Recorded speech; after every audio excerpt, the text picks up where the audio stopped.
والتعلم والتعليم والتذكر والتذكير والنفع والانتفاع والإفادة والاستفادة والحث على التمسك بكتاب الله وسنة رسول الله والدعاء إلى الهدى والدلالة على الخير ابتغاء وجه الله ومرضاته وقربه سبحانه وتعالى.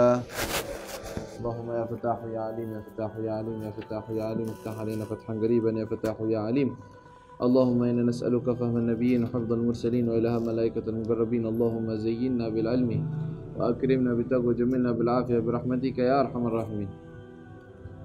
Lanjutkan bahasan kitab Bidayatul Hidayah.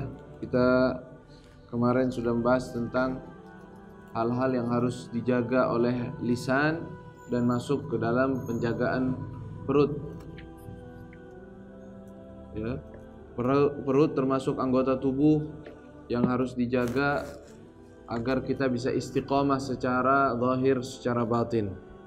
Beliau telah menasihati kita, Imam Al-Ghazali, tentang menjaga perut kita dari makanan yang haram dan syubhat. Ya, karena akal di sini kemarin disebutkan asy-syiba' minal halal mabda'u kulli syarr fa kaifa minal haram. Terlalu kenyang atau kekenyangan dari yang halal itu adalah awal dari setiap keburukan. Itu dari halal. Bagaimana kalau dari haram? Disebutkan dalam suatu ucapan, man akalal haram asad jawarihuhu sya'a am aba. Siapa orang yang memakan makanan yang haram, maka anggota tubuhnya akan mengajaknya untuk bermaksiat, mau tidak mau. Jadi dorongannya sudah kuat sekali karena sumbernya makanan yang haram. Wa man akalal halal ata'at jawarih.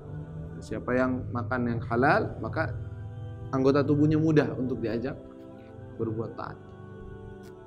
Makanya harus dijaga benar-benar dari makanan yang haram. Ya. Dan juga beliau menasihati kita untuk kalau sudah makan yang halal, usahakan untuk tidak sampai kekenyangan. Untuk tidak sampai kekenyangan. Bikin batasan dalam makan.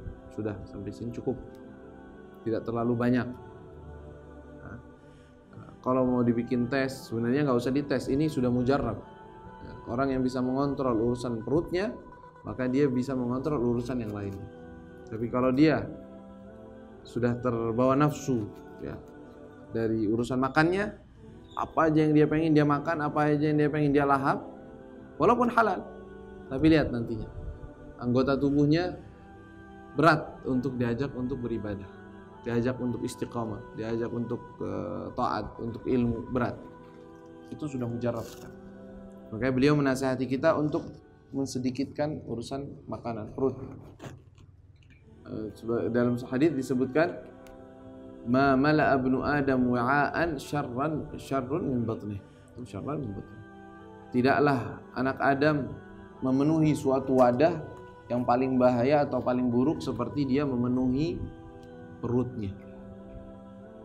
Fa in kana la mahala, kalau memang harus diisi, kata Nabi, fathuluthun li ta'amihi wa thuluthun li syarabihi wa thuluthun li nafasihi.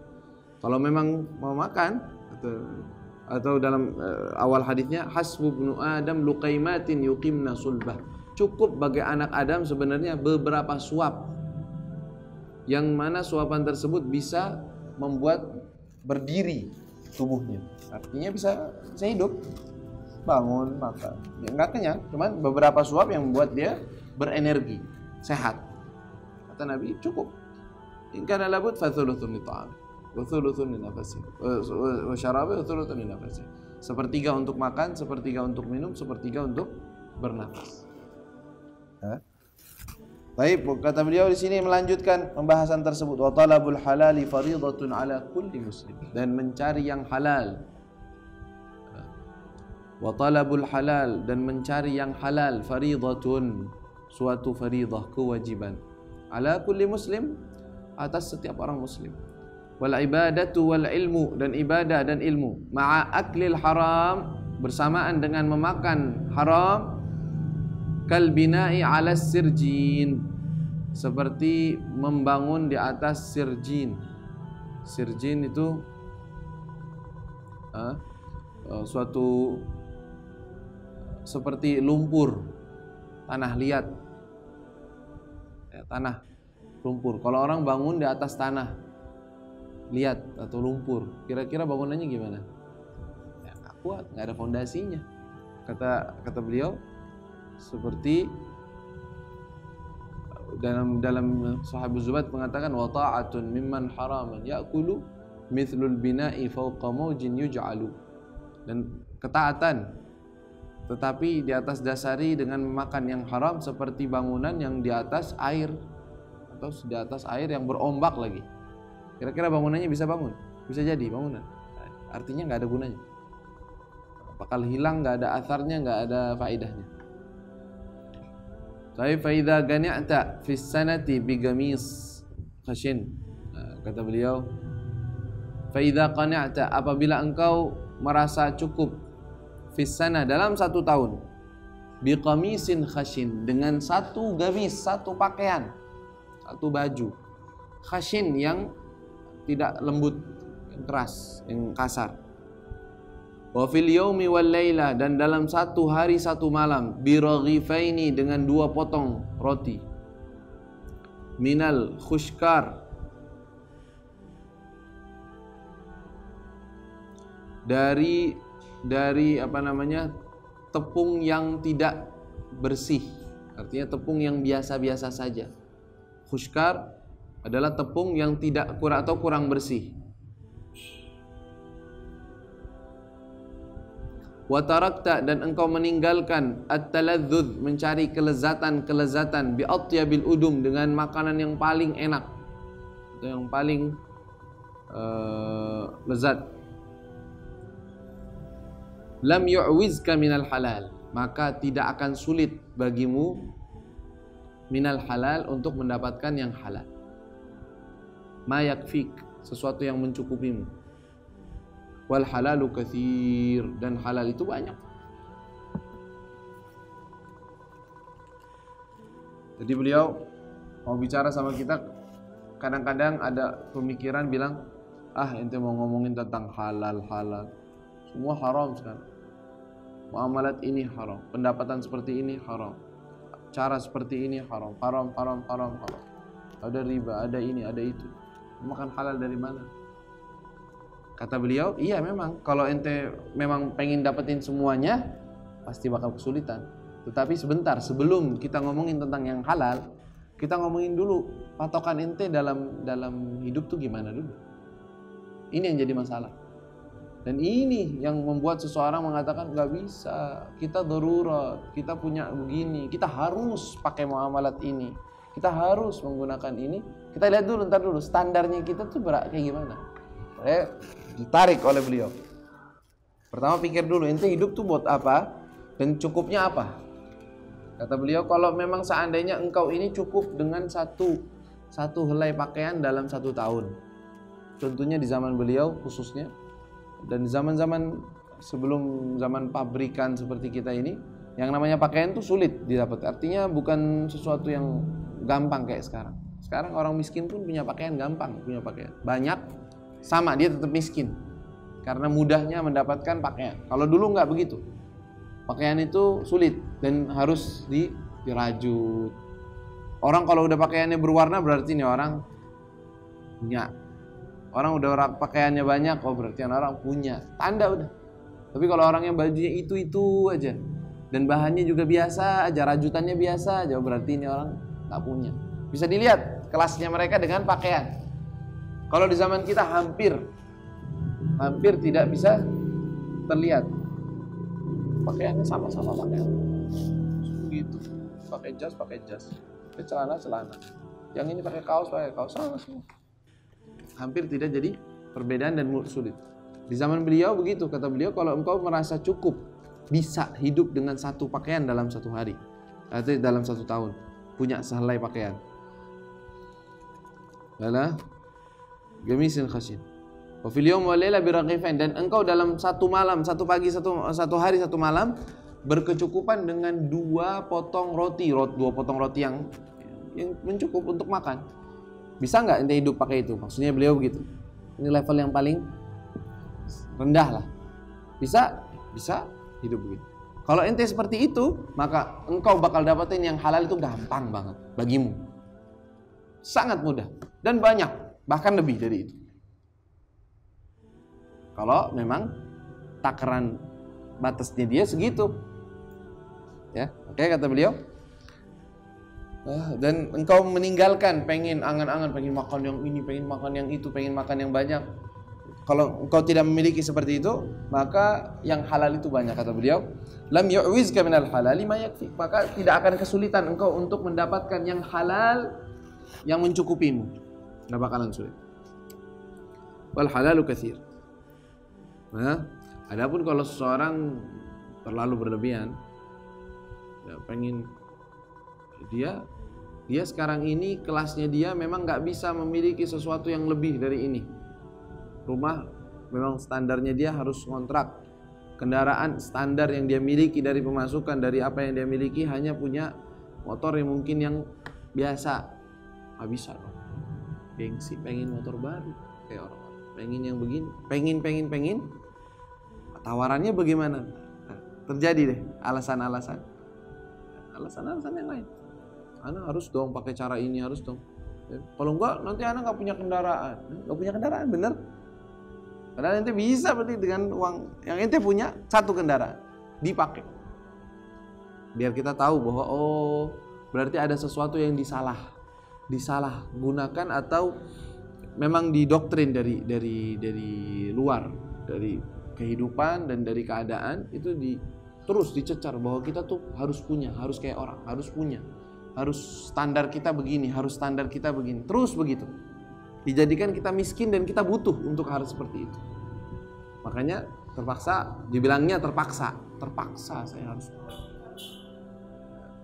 Kadang-kadang sampai ada muamalat ribawi ataupun ada muamalat ini. Kenapa kalau nggak begini gimana? Gimana dong? Jadi memang standar yang ente taruh juga terlalu berlebihan. Kalau ente nggak begitu gimana? Tapi kalau dibilangin begitu, ente pengen nyusahin kita. Pengen nyusahin kita. Kalau nyusahin nggak nyusahin, cuman pengen menjadikan dunia itu bukan sebagai tujuan. Iya. Tapi kalau ente menjadikan enggak dong, Islam harus punya. Coba cari dari kitab tasawuf yang mengajarkan seperti itu mana? Nggak ada. Kitab tazkiyah pengen mensucikan hati, ada juga ngajarin benci terhadap dunia, jauh terhadap dunia, ambil dari dunia yang sesuai. Baik. Kalau walaisa 'alaika an tatayaqqan bawatinal umur, dan tidaklah 'alaika wajib bagimu an tatayaqqan, engkau itu meyakini 100% bawatinal umur, hakikat daripada setiap harta atau urusan. Bal 'alaika an tahtariza mimma ta'lam annahu haram. Bal akan tetapi 'alaika tugasmu antahtariz, engkau menjaga mimma ta'lam, dari sesuatu yang ta'lam engkau mengetahui annahu haram, bahwa hal itu adalah haram. Au tadhun annahu haram, atau engkau mengira bahwa itu haram. Dhannan, perkiraan, hasala laka, yang engkau dapatkan min alamatin najizah, dari alamat yang jelas. Magrunatan bil mal, dan ada kaitannya dengan harta.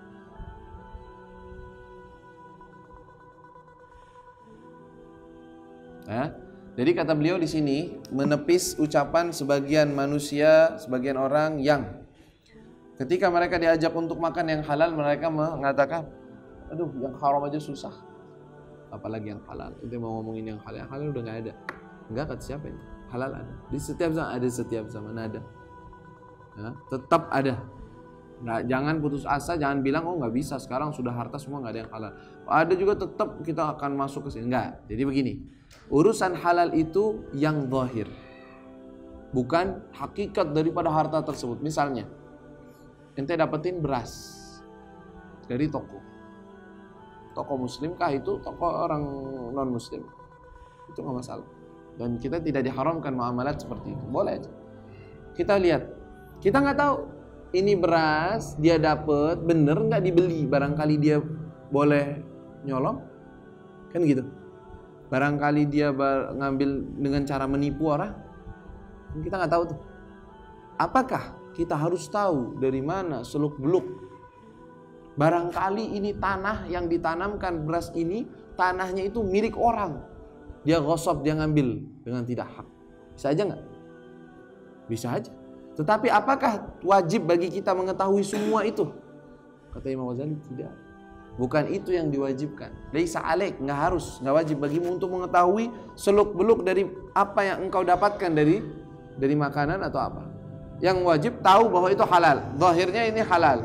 Ini toko bukan toko dari rampasan, bukan dari orang dagang jelas muslim ataupun orang yang juga terpercaya, dia beli dan dia jual. Zahirnya halal, itu halal, itu hukumnya halal. Begitu cukup. Kalau yang haram jelas-jelas ente tahu ini toko buka atau ini barang didatangkan dari sesuatu yang haram, tahu jelas-jelas. Misalnya si pembeli ini bilang, atau kita lihat bahwa dia itu boleh nodong orang, ngerampas satu truk punya orang, dijualin sama dia. Tahu kan ente jelas ini bukan punya dia, ini haram, jelas sudah. Nggak bisa ente bilang halal, udah jelas ini haram. Tapi kalau enggak, orang buka toko bener-bener biasa, buka jualan apa, beras, bukan sesuatu yang haram dimakan, boleh kan kita makan beras yang ada, itu halal. Tapi barangkali yang itu nggak wajib, nggak wajib. Kecuali kalau ada perkiraan, diperkirakan bahwa ini harta didatangkan dari yang haram, walaupun nggak yakin, tetapi dengan alamat yang jelas. Contoh, misalnya aja, kita tahu bahwa ini orang suka dagang, tapi kadang-kadang juga dia merampas harta orang. Harta orang diambilin, ngambilin punya orang. Tahu kita, tapi kita nggak tahu jelas bahwa inikah barang yang dia ambil punya orang atau dia punya haknya dia. Tapi kita tahu jelas nih, banyak perputaran uangnya yang, nah ini ada perkiraan nih, bahwa ini dari yang haram. Maka ini juga dijauhi. Tapi nanti di sini juga ada masih hukumnya halal tetapi syubhat. Ini syubhat. Seperti orang yang hartanya tercampur antara pemasukan yang haram dengan pemasukan yang halal. Ini orang dagang, iya. Tapi juga dia salah satu sumber usaha dia adalah rabawi misalnya. Riba, dia jelas-jelas naruh di sini untuk mendapatkan bunga. Memang dia menghasilkan itu. Dan juga dia punya dagangan dari yang lain, tercampur tuh harta. Ini muamalat sama orang ini gimana? Beli barang dari dia gimana? Hartanya gimana? Apa haram? Selagi dia masih tercampur, muamalat dengan dia masih boleh. Tetapi al-wara', termasuk wara', tinggalin. Kenapa? Dicari yang lebih bersih. Itu aja. Tapi kalau mau dikasih dari dia ataupun bermuamalat beli barang dari dia, ente nggak tahu nih barang dapetin dari harta yang haram atau enggak, kan nggak tahu. Tercampur hartanya, boleh muamalat. Zahir syariatnya boleh. Ya. Atau diperkirakan dengan perkiraan yang kuat. Beliau akan memberikan contoh di sini. Ammal ma'lum, adapun sesuatu yang sudah jelas haramnya, maksudnya maklum sudah jelas haramnya, fadhahirun, maka sudah jelas dah, nggak perlu dijelasin lagi, jelas ente tahu ini haram, didapetin dari yang haram, ya, ambil punya orang, ya, atau memang itu makanannya haram, jelas-jelas sembelihan yang bukan disembelih dengan benar, jelas itu haram. Wa ammal madhnun, adapun yang ada dalam perkiraan saja, nggak jelas haramnya tetapi diperkirakan ini haram, bi alamat, tapi ada alamatnya, ada tanda. Fahuwa malus sultan wa ummalihi wa malu man la kasba lahu illa minan niyahah. Wa fahuwa malus sultan, hartanya sultan. Sultan pemimpin di zaman itu, dengan kalimat sultan artinya yang dia mengambil harta dia keseluruhan bukan dari yang halal. Punya orang memang diambil. Kan kalau dia dianggap dia sultan, Dia merasa bahwa semuanya ini milik dia. Semua milik dia. Kalian adalah pengguna aja, guna pakai. Tapi punya siapa? Punya saya, sultan. Ya, yang seperti itu sifatnya. Tapi kalau nggak berarti semua sultan, nggak semua raja, nggak. Tetapi yang kebanyakan wa umalihi, dan antek-anteknya. Dan juga apa? Artinya yang benar-benar hartanya seluruhnya dari haram. Dari mana sultan punya duit? Nggak ada. Dia ngambil punya orang, dijadiin punya dia. Karena kekuasaan yang dia miliki jelas, ya jelas itu tandanya. Tapi kalau nggak jelas, enggak, ini sultan, masya Allah, orangnya nggak ngambil punya orang. Ada di zaman-zaman dahulu juga sultan saleh, orangnya baik, orangnya wara, takut, nggak ngambil harta orang. Dia memang punya duit, punya kerjaan, punya dagangan, punya sesuatu, pemasukannya dia ngambil harta orang, enggak. Ya orang seperti itu ya bukan termasuk dalam kategori itu. Tapi kalimat sultan di sini adalah orang yang mengambil harta orang, jelas bahwa ini yang dia punya, dia pakai, dia gunakan, bukan punya dia. Ini orang diambil. Wa malu man la kasbalahu illa minan niyahah au bai'il khamr au riba au mazamir. Atau contoh kedua, harta mal man la kasbalahu, orang yang tidak memiliki pekerjaan atau pemasukan, illa minan niyahah, kecuali dari pekerjaan niyahah. Niyahah itu jadi dulu ada orang-orang yang disewa untuk menangisi suatu jenazah. Bingung kan? Di sini nggak ada memang. Jadi ada suatu zaman dan suatu tradisi, kalau orang meninggal itu kalau nggak ada yang nangisin, itu kayaknya dianggap nih orang, wah nggak ada yang cinta nih sama orangnya. Jadi gengsi. Keluarganya aja gengsi, ini orang meninggal. Ya. Jadi dia nyewa orang-orang untuk nangis. Bayar. Nangisin. Disewa tuh, untuk menangisi si mayit. Biar apa? Biar kelihatan bahwa ini orang besar. Ini orang dicintai banyak orang. La ilaha illallah. Sampai segitunya ada begitu. Di suatu zaman, di suatu peradaban ada seperti itu. Imam Ghazali menyatakan hal tersebut karena ada di zaman beliau ada orang-orang yang disewa seperti itu, dan itu perbuatan haram. Niyaha, menangis dengan tentunya disewa untuk itu, dan itu berlebihan sampai merobek-robek, sampai mengambil tanah ditaruh di kepala, jadi menunjukkan sangat sedih gitu. Jadi nah ini niyaha, penghasilannya hanya dari itu, berarti penghasilan yang haram. Jadi beliau akan memberikan contoh saja tentang penghasilan yang haram. Seperti apa? Niyaha au bai'il khamr, atau menjual minuman keras. Anak enggak minum minuman keras, tapi yang jual doang, ya. Harta hasil penjualan minuman keras dan semua yang memabukkan haram. Enggak boleh. Karena Rasulullah SAW sudah mengatakan seperti itu. Hartanya, duitnya itu enggak punya pemasukan, itu dong. Kerjaannya ngapain? Jual minuman keras. Enggak punya kerjaan lain yang halal, enggak ada. Itu aja udah. Memang jualannya yang haram, jualannya sesuatu yang haram saja, itu aja. Awir riba, atau pemasukannya hanya dari riba. Kerjaannya apa? Nggak punya kerjaan lain kecuali minjemin orang dan ngambil duit dari orang. Terus ente untungnya dari mana? Ya untungnya kan orang balikinnya lebih banyak, karena untung. La ilaha illallah. Cuman itu doang pemasukannya. Berarti kita mengetahui dengan jelas 100% pemasukannya adalah dari yang haram, pemasukan dia. Tapi harta yang diberikan kepada kita atau kita dapatkan dari dia kan kita nggak tahu 100%, tetapi perkiraannya kuat dong. Ini hartanya itu orang. Begitu maksud beliau. Wa ghairi dzalika awil mazamir, atau kerjaannya menjual alat-alat yang diharamkan. Wa ghairi dzalika minal alatil lahwi al muharramah, atau selain itu daripada alat-alat yang diharamkan dalam syariat. Jual beli itu aja, jualan beli alat-alat yang diharamkan. Kalau fa inna, ini hukumnya nih. Fa inna man alimta, maka sesungguhnya man alimta, siapa saja yang engkau mengetahui, anna aktsara malihi, bahwasanya kebanyakan hartanya haramun, haram, qat'an, jelas. Fala ta'khudhu min yadih, maka janganlah engkau mengambil harta ataupun sesuatu dari tangan dia.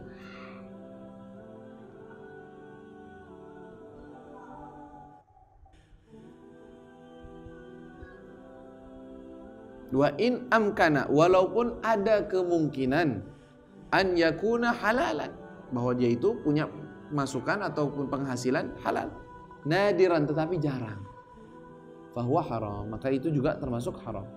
Li'annahu, karena itu adalah al-ghalib, yang lebih dominan ala dhann, terhadap prasangka kita. Paham? Sini. Jadi ada orang tadi itu kita bilang masukannya dari riba. Barangkali ada pemasukan dari yang lain. Bisa aja. Gitu. Kita tidak menutup kemungkinan, bisa aja ini orang punya masukan dari yang halal, tapi nadir, jarang. Tetapi mayoritas pemasukan utamanya adalah dari yang haram, maka ini haram juga kata beliau. Walaupun yang halalnya kemungkinan ada, tapi kan kemungkinan besar adalah yang haram, maka jangan diambil dari dia. Artinya jangan diambil dari dia gimana? Kalau engkau jual beli, jangan jual beli dari dia. Kalau engkau diberikan, jangan menerima pemberiannya dari dia, jangan terima, ditolak. Baik. Termasuk dari yang haram kata beliau, wa minal haramil mahad, dan termasuk juga sesuatu yang haram yang jelas-jelas. Mahad itu apa? Maksudnya mahad itu tulus, bukan tulus, benar-benar haram gitu ya. Termasuk hal yang benar-benar haram apa? Ma yu'kalu minal awqaf, sesuatu yang dimakan dari hasil wakaf. Min ghairi syartil waqif, tanpa ada syarat dari sang pemberi wakaf. Apa ini ceritanya? Jadi gini, biar paham dulu. Ada orang mewakafkan sesuatu, misalnya ini tanaman atau ini kebun saya wakafkan. Untuk apa? Ini kebun, penghasilannya, buah-buahannya, berasnya misalnya, atau apapun hasilnya, diperuntukkan untuk para pelajar yang mencari ilmu agama, ya, atau ini diperuntukkan untuk orang miskin misalnya. Jadi ada wakaf yang diperuntukkan untuk sebagian golongan.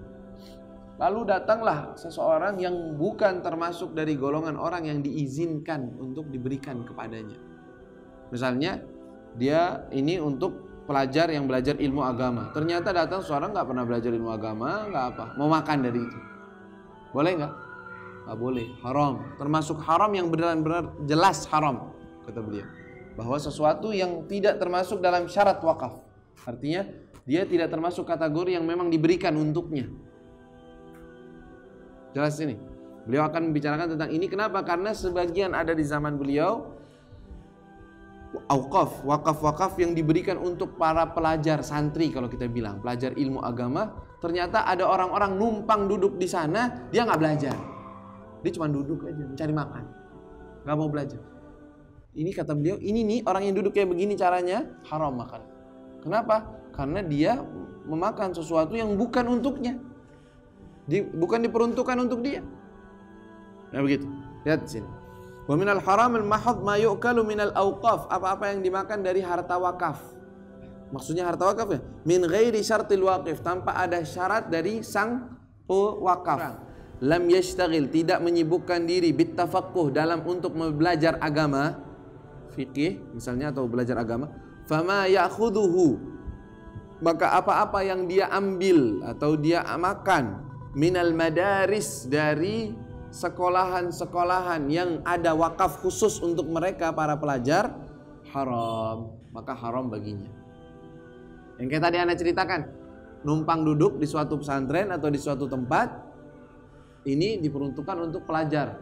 Ini tempat bangunan kadang-kadang diwakafkan untuk pelajar. Dia masuk memang diperuntukkan hanya untuk pelajar yang boleh tinggal di sini. Kalau tamu ya boleh aja tamu. Tapi dia tinggal di situ, tetapi dia tidak pelajar. Gimana tuh hukumnya? Haram. Makanan yang disediakan hanya dikhususkan untuk pelajar, maka haram dia juga makan dari situ. Kecuali kalau memang dibebaskan. Ini makanan untuk siapa saja yang datang ke sini misalnya.